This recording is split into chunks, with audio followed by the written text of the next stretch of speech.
എത്ര സ്ത്രീ വിരുദ്ധതയെ എപ്പോഴൊക്കെ മലയാളി ആഘോഷമാക്കിയെന്നാലും കരുണയും കരുതലും മാതൃപിതൃ വാത്സല്യങ്ങളും അതിനൊക്കെയായുള്ള ആയുധമെടുപ്പും ഈ നാടിൻ്റെ ബയോഡാറ്റയാണെന്നുള്ളത് അടിവരയിട്ട് നമുക്ക് പറയാൻ പറ്റും. അത് ലോകത്തോടുള്ള കേരളത്തിൻ്റെ കൃത്യമായ തർക്കവാദമാണ്. കൃഷ്ണപ്രിയയും അച്ഛൻ ശങ്കരനാരായണനും കേരളം ഒരിക്കലും മറക്കാത്ത രണ്ട് പേരുകളാണ്.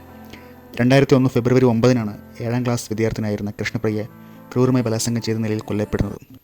അച്ഛൻ ശങ്കരനാരായണൻ്റെ സുഹൃത്തായിരുന്ന അഹമ്മദ് കോയയായിരുന്നു പ്രതി.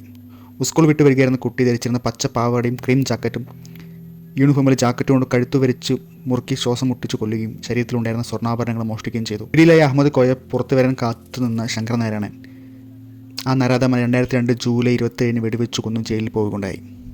എന്നാൽ കോടതിക്ക് ഒന്നും കണ്ടില്ലെന്ന് നടിക്കാനാവില്ലല്ലോ. ശങ്കരനാരായണൻ മോചിപ്പിക്കപ്പെടുന്നു. ഷാഹി കബീർ ഇത്തവണ കൃഷ്ണപ്രിയയ്ക്കും ശങ്കരനാരായണനും ഒപ്പമാണ്.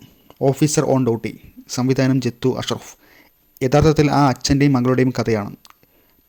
അങ്ങനെയുള്ള അച്ഛന്മാരുടെയും പെൺമക്കളുടെയും കഥ. എന്നാൽ നേരിട്ട് ആ കഥയല്ല.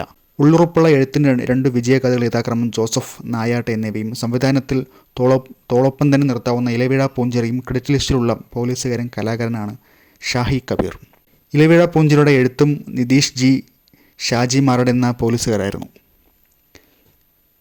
ഇരുൾമറയിലും തെരുവോരങ്ങളിലും പിച്ച് ചീന്തപ്പെടുന്ന ഇളം ഉടലുകൾക്ക് എവിടെയോ ഒരു അച്ഛന് സ്നേഹകാവലായി ഉണ്ടെന്നും അയാളോട് ചെറുത്തു ജയിക്കാൻ തങ്ങളുടെ നാവിലേറ്റുന്ന ലഹരിക്കും നാഭിയിൽ നിറച്ചുവെക്കുന്ന കാമവെറിയുടെ കൊഴുപ്പും ഒട്ടും മതിയാവില്ലെന്ന എത്ര ആവർത്തിച്ചാലും വിരസത തോന്നിപ്പിക്കാത്ത കഥ തന്നെയാണ് ഈ സിനിമയും പറയുന്നത്. പക്ഷേ തിരക്കഥയെഴുത്തിൻ്റെ മർമ്മം അറിയാവുന്ന ഷാഹി കബീറിൻ്റെ പരിചരണം ഓഫീസർ ഓൺ ഡ്യൂട്ടിയെ ടോപ്പ് ലെവൽ കൊമേഴ്സ്യൽ പ്രൊഡക്റ്റ് ആക്കുന്നുണ്ട്. 1977 ഫാസിലിൻ്റെ അനിയത്തിപ്രാവിലൂടെ ചോക്ലേറ്റ് ഹീറോയെ അരങ്ങേറിയ കുഞ്ചാക്കോ ബോബൻ 2ാം ഘട്ടത്തിൽ ഓർഡിനറി, സീനിയേഴ്സ്, മല്ലു സിംഗ് എന്നിങ്ങനെയുള്ള നർമ്മലാളിത്യങ്ങളുടെ ബ്രാൻഡ് നെയിം ആയതും ചരിത്രം. എന്നാൽ ഓഫീസർ ഓൺ ഡ്യൂട്ടിയിലെ CI ഹരിസ് ശങ്കർ എന്ന കഥാപാത്രം ഈ നടൻ 3ാം ഘട്ടത്തിന് തുടക്കമിടുകയാണ്. കുഞ്ചാക്കോ ബോബൻ്റെ സിംഗിൾ ഹീറോ ചിത്രങ്ങൾ ഏറ്റവും വമ്പൻ സിനിമ ഇത് തന്നെയാണെന്ന് പറയാം. എല്ലാ അർത്ഥത്തിലും ചാക്കോച്ചൻ്റെ career best action hero character.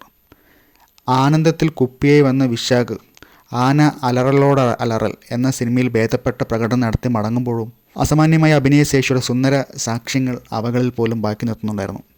ഇത് വിശാഖിൻ്റെ കൂടി സിനിമയാണ്. പതിവ് പോലെ ജഗദീഷിൻ്റെയും. സ്ക്രീൻ തുറന്നു കയറിയാണെങ്കിലും ഒന്ന് കൊടുക്കാനുള്ള തരിപ്പ് കയ്യിലേക്ക് പ്രവഹിക്കുന്ന കാര്യത്തിൽ 5 പിഴച്ച യൗവനങ്ങൾ കൃത്യമായി വിജയിക്കുന്നെന്നത് ഈ കാസ്റ്റിങ്ങിൻ്റെയും ഈ സിനിമയുടെയും കൂടി വിജയമാണ്. ആദ്യ ദിനത്തിൽ തന്നെ ഗംഭീര റിപ്പോർട്ടും അഭിപ്രായവുമായിട്ട് ഈ സിനിമ വൻ വിജയമാവട്ടെ എന്ന് ആശംസിക്കുന്നു.